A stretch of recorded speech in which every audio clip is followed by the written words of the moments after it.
প্রিয় দর্শকবৃন্দ, আজকে আমরা আলোচনা করব তিল তত্ত্ব নিয়ে। প্রিয় দর্শকবৃন্দ, আপনারা দেখছেন মানুষের শরীরে প্রায় সব জায়গাতে তিল হয়ে থাকে। এদের মধ্যে কিছু জন্মগত তিল এবং কিছু তিল জন্মের পরে হয়ে থাকে। আপনার বয়স বাড়ার সাথে সাথে কোনো কোনো নতুন জায়গায় তিল হয়ে থাকে। এই তিলগুলি কয়েকটি ধরনের হয়ে থাকে, যেমন কিছু তিল গাঢ় কালো এবং কিছু তিল লাইট কালো রঙের হয়ে থাকে, আবার কিছু তিল লাল রঙেরও হয়ে থাকে। সাইজের দিক দিয়ে তিলগুলো গোল, লম্বা বা কোণাকৃতির হয়ে থাকে।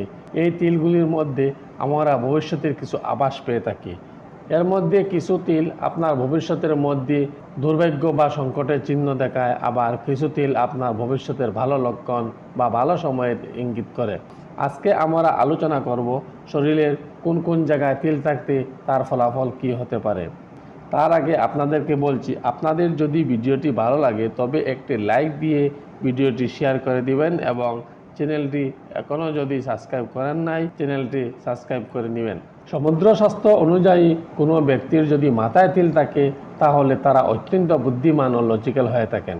ডান কানের তিলধারীরা আইনের প্রতি শ্রদ্ধাশীল এবং নিয়মতান্ত্রিক জীবনযাপনে অভ্যস্ত হন, বিশেষ করে পিতামাতার প্রতি একনিষ্ঠ হন। বাঁ কানের তিল দায়িত্ব জ্ঞানহীনতা নির্দেশ করে। ডান চোখের ভিতরে কিংবা আশেপাশে তিল তীক্ষ্ণ বুদ্ধি বিবেচনা বোঝায়। তারা আবার কখনো কখনো নিষ্ঠুরও হন, তবে বৈষয়িক কর্মকাণ্ডে সফল হন। বাঁ চোখের তিলধারীকে সাধারণত কর্ম ও ব্যক্তি জীবনে দুর্ভোগে পড়েন। বাঁ চোখের তিলের কারণে দাম্পত্যে সন্দেহ বাড়তে পারে, শেষ বয়সে স্বাস্থ্যহানি করতেও পারে। চোখের আশেপাশে তিল থাকলে, বাঁ চোখের নিচে তিল থাকলে সেই ব্যক্তি কামুক স্বভাবের হন। এদের এই স্বভাবের প্রভাব দেখা দেয় তাদের জীবনসঙ্গীর উপর। আবার বাঁ চোখের পালকের উপর তিল থাকলে সেই ব্যক্তি তীক্ষ্ণ বুদ্ধিসম্পন্ন হয়ে থাকেন, সমস্যার মোকাবিলা করে সফল হন এমন জাতক। মুখের ডান দিকে তিল থাকলে অর্থ ও সুখ্যাতি দুইই অর্জিত হয়। এরা উদার স্বভাবের হন, তবে সতর্ক না হলে অর্জিত সম্পদ ব্যাহত হতে পারে। বুকের বাঁ দিকে তিল থাকলে সাফল্য অর্জন কম হলেও তা দীর্ঘায়িত হয়। এরা জীবনে খুব বড় না হতে পারলেও জীবন সুখেই কাটে। বুকের মাঝখানে তিল দুর্ভাগ্যের পরিচয়। দাম্পত্য জীবনে পরকীয়া সমস্যা হতে পারে, মাঝে মধ্যে অর্থ কষ্ট হতে পারে। পেটে তিল থাকা শুভ নয়। সাধারণত পেটে তিলধারীরা অলস ও কামুক স্বভাবের হন। তাদের আচার আচরণে সুরুচির চাপ থাকে না, কখনো কখনো তারা ভোজন রসিক হন। তল পেটে তিল থাকলে গোপনাঙ্গে বিভিন্ন অসুখের আশঙ্কা থাকে, কখনো কখনো এর উল্টাও ঘটে। পেটে তিল থাকলে সেই জাতক সারা জীবন সুস্বাদু আহার উপভোগ করতে ভালোবাসেন। পিঠে তিল থাকা উদারতার লক্ষণ। এরা দয়ালু, ক্ষমতাবান, সাহসী ও দৃঢ় চেতনা হন। এরা যেমন পরামর্শ শুনেন, অন্যকে পরামর্শ দিতেও পছন্দ করেন। যুক্তিতর্কে এদের সঙ্গে পেরে ওঠা কঠিন।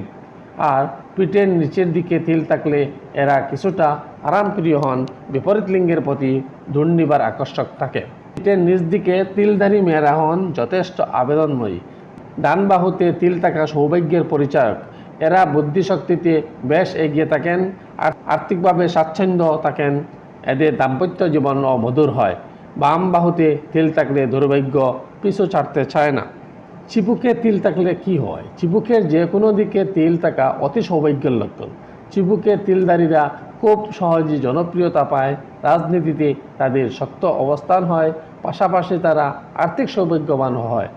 তারা প্রেমিক মনে হয়, তবে অতিরঞ্জিত হওয়ার কারণে প্রেমিক প্রেমিকার দূরত্ব বাড়ে। হাতে তিল আছে এমন জাতক অত্যন্ত ধনী হয়ে থাকেন। ডান হাতে তিল থাকলে কর্মোদ্যমী হন। এদের কাছে কখনো অর্থ অভাব হয় না, কিন্তু বাঁ হাতে তিল থাকলে কর্মোদ্যমী হলেও কাজের যথাযথ মূল্যায়ন প্রায়ই পায় না। হাতের তালুর মাঝখানে তিল থাকলে ধন লাভের ইঙ্গিত পাওয়া যায়। কনুইয়ের নিচে তিল থাকা শুভ, তবে কবজির তিলকে সমুদ্রশাস্ত্রে অশুভ মনে করা হয়। যদি কপালে ডান দিকে তিল থাকে, বিশেষ সৌভাগ্যের পরিচায়ক। প্রবল মানসিক শক্তিতে বাধা বিপত্তি অতিক্রম করতে পারেন তারা। সাধারণত এরা হন সৌভাগ্যবান। কপালের বাঁ দিকে তিল থাকলে দুর্ভাগ্য হাতছানি দেয়।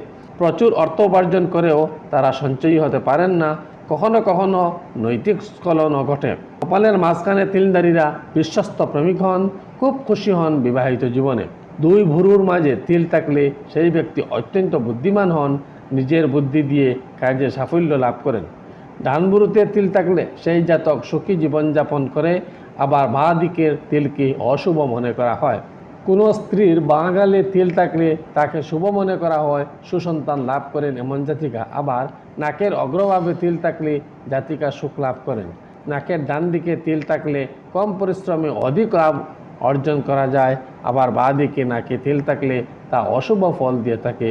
থুতনিতে তিল থাকাকে শুভ মনে করা হয়। যে ব্যক্তির ডান দিকের গালের হাড়ে তিল থাকে তারা অত্যন্ত আবেগপ্রবণ হয়ে থাকেন।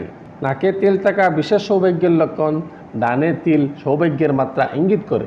নাকের বাঁ দিকে তিলধারীরা সৌভাগ্যের দেখা পান, আর নাকে তিলধারী নারীরা স্বামীর ভালোবাসা বেশি পান। ডান বাঁ যে কাঁধেই তিল থাকুক না কেন কঠোর পরিশ্রমের নির্দেশ দেয়। ডান কাঁধে তিল থাকলে পরিশ্রমে সাফল্য দেখা মেলে, কিন্তু বাঁ কাঁধের তিল কিছুটা দুর্ভাগ্যেরও ইঙ্গিত দেয়। গলায় তিল সৌভাগ্যের নির্দেশ দিয়ে ডান দিকে থাকলে এর পূর্ণ কার্যকারিতা দেখা যায়। গলার বাঁ দিকে তিল থাকলেও কখনো কখনো সম্পদহানি ঘটে। বৈবাহিক জীবনে জটিলতা সৃষ্টি হতে পারে। পুরুষের গলায় তিল থাকলে স্ত্রীর ভালোবাসা বৃদ্ধি পায়। ডান হাতের বুড়ো আঙ্গুলে তিল থাকলে বিপরীত লিঙ্গের মধ্যে আর্থিক সচ্ছলতা আসার সম্ভাবনা থাকে। আর তর্জনীর তিল কর্মস্থলে সাফল্য নির্দেশ করে। আবার কোনো জাতকের অনামিকা আঙ্গুলের নিচে তিল থাকে তাহলে তা দৃষ্টিশক্তি দুর্বলতার দিকে ইশারা করে। নিজের চোখ সম্পর্কে সচেতন থাকা উচিত এমন ব্যক্তিকে। আবার অনামিকার তৃতীয় ভাগে তিল থাকলে তা জাতকের মানসিক দুর্বলতা জাহির করে। এমন ব্যক্তির মধ্যে আত্মবিশ্বাসের অভাব দেখা দেয়। পুরুষের নিতম্বে তিল কামুক ও আবেদনময় স্বভাবের পরিচায়ক। অন্যদিকে মহিলাদের ক্ষেত্রে তা বেশি সন্তান প্রজননের ইঙ্গিত দেয়। এরা পুরুষের চাইতে বেশি কামুক হন। অনেক ক্ষেত্রে এর কারণটাই তাদের দাম্পত্য জীবনে কাল হয়ে দাঁড়ায়। গোড়ালিতে তিলধারীরা পণ্ডিত মনস্ক হয়। মেয়েদের গোড়ালিতে তিল থাকলে কার্যকর্মে ছটপটে হন, বিশেষ করে রান্নাবান্না পারদর্শী হন এইসব নারীরা। ডান পায়ের পাতায় তিল ভ্রমণের সম্ভাবনা ইঙ্গিত করে। বাঁ পায়ের পাতায় যাদের তিল থাকে তারাও জীবনে ভ্রমণের সুযোগ পান, কিন্তু প্রায় তারা নিষ্ফল ভ্রমণের সময়ও অর্থ অপচয় করেন। সমুদ্রশাস্ত্র অনুযায়ী যে জাতকের পায়ের তলায় তিল থাকে তারা সারা জীবন ঘোরাফেরার সুযোগ লাভ করেন, বিদেশ ভ্রমণের সুযোগও পান। প্রিয় শ্রোতাগণ, আশা করি আপনারা তিল সম্পর্কে অনেক গুরুত্বপূর্ণ তথ্য জেনে নিয়েছেন। তাই ভিডিওটি ভালো লাগলে একটি লাইক দিয়ে কমেন্ট করে নেবেন এবং চ্যানেলটি সাবস্ক্রাইব করে শেয়ার করে দিবেন। ধন্যবাদ। ভালো থাকবেন, সুস্থ থাকবেন।